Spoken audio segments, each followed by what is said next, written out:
malaman na pasado sa huling board exams para sa mga nurse ang mga tiga-Tacloban na nasalanta ng Super Typhoon Yolanda. Lalo na ang graduates ng isa sa maeskwelahang nasira ng bagyo, ang Remedios Trinidad Romualdez Medical Foundation.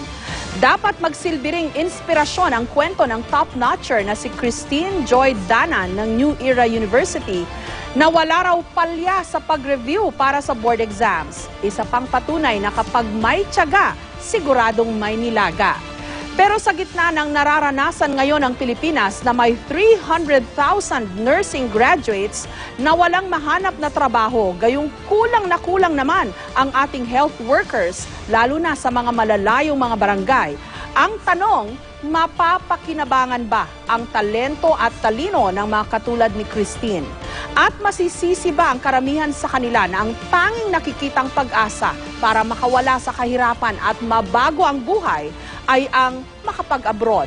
Ang ina nga mismo ni Christine, registered nurse pero nagtatrabaho bilang caregiver sa Canada.